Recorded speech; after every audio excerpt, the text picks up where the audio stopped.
Ahora hablamos un poco acerca de la etiología del infarto agudo del miocardio. Comenzamos diciendo que esto tiene su origen en personas con antecedentes heredofamiliares, con problemas de sobrepeso u obesidad, diabetes y también con problemas en sus niveles de colesterol. Cuando se conjugan a estos factores puede derivarse el siguiente proceso. En este se obstruye la placa de ateroma del vaso sanguíneo. A continuación esto dificulta el flujo de sangre, lo que compromete el flujo de oxígeno y nutrientes, y esto puede derivar en un infarto. Puntualmente podemos decir que la acumulación de lipoproteínas en la íntima de arterias es el primer paso del proceso. A continuación se tiene lugar una serie de procesos en los que se ven involucrados diversas moléculas, y esto deriva en la formación de una estría grasa. Esta estría grasa con el pasar del tiempo da origen a una placa aterosclerótica. La ruptura de esta placa es precisamente la principal causa de infarto agudo del miocardio en población joven y en población general. Esto posterior a una trombosis. Existen causas secundarias de infarto agudo del miocardio en población general. Estas son la disección coronaria espontánea, principalmente en mujeres embarazadas, embolia coronaria, el espasmo coronario, alteraciones anatómicas y disfunciones microvasculares. También existen causas que no están relacionadas con la ruptura de placa arteriosclerótica y son conocidas como infartos agudos del miocardio tipo 2. Estas se deben a un desequilibrio entre el aporte y la demanda de oxígeno a nivel del músculo cardíaco. Y sus causas van desde sepsis hasta arritmias e insuficiencias respiratorias. Ahora yo les hablaré de la fisiopatología y los componentes de un infarto. Todo comienza con una arteria ocluida debido a un trombo. Puede ser coronaria o adyacente. También puede ser provocado por una isquemia de corazón y la isquemia de corazón va a suspender el metabolismo aerobio, ya que los requerimientos metabólicos del miocardio no se cumplen de forma adecuada, porque dependen del oxígeno y nutrientes que les llegan para poder cumplir su función. También va a haber una adecuada producción de fosfatos, que son los que aumentan la energía, como el fosfato de creatina y el trifosfato de adenosina.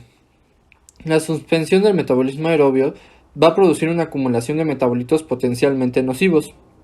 Un ejemplo sería el ácido láctico. Y va a haber una disminución de la contracción en menos de 2 minutos de la isquemia. El ATP va a reducirse a menos del 50% de lo normal en los primeros 10 minutos de la isquemia, al 10% a los 40 minutos de la isquemia y de 40 a 20 minutos va a haber una lesión de células irreversibles. Y a la hora va a haber una lesión microvascular, que se traduce a lesiones en las arterias coronarias mayormente. Y a los 20 a 40 minutos va a haber una necrosis isquémica. Y esto va a ser una pérdida de integridad de la membrana del sarcolema. A las 2 horas de la isquemia, la mitad de la pared ventricular se necrosará, mayormente el endocardio y subendocardio. Ahora, a las 2 horas de la necrosis isquémica va a haber una necrosis en la pared subendocárdica, o más bien la mitad de la pared subendocárdica del ventrículo. Ahora hablaremos de los componentes que determinan un infarto agudo del miocardio. Primero está la localización, gravedad y velocidad de desarrollo de las obstrucciones coronarias debido a aterosclerosis y trombosis. Tamaño del lecho vascular perfundido por los vasos obstruidos, la capacidad de irrigar, básicamente. La duración de la oclusión, las necesidades metabólicas de oxígeno del miocardio en riesgo. La longitud de irrigación del vaso sanguíneo y la frecuencia y ritmo cardíaco del corazón.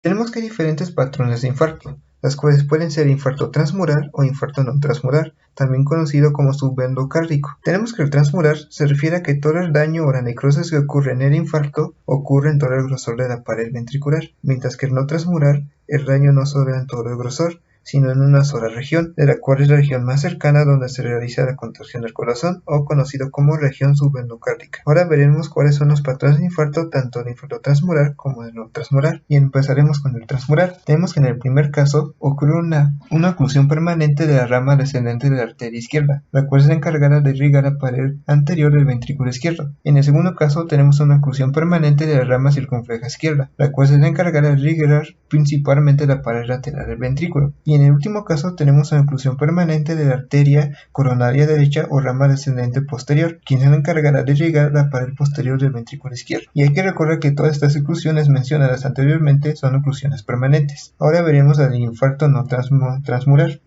Vemos que en el primer caso hay una oclusión transitoria o parcial de una que afecta toda la capa del grosor vascular y causa un infarto subendocárdico regional. En el segundo caso tenemos una hipotensión global, lo cual causa un infarto subendocárdico circunferencial. Y en el último caso tenemos una oclusión de pequeños vasos intramusculares o microinfartos. Debido a que son arterias de bajo calibre, también se le conoce como microinfarto multifocal. Ahora bien, para poder detectar un electrocardiograma es mediante el segmento CT. Si el segmento CT se encuentra elevado, es de un infarto transmural, pero si el segmento CT se encuentra bajado, es característico de un infarto no transmural, como se ven en las imágenes.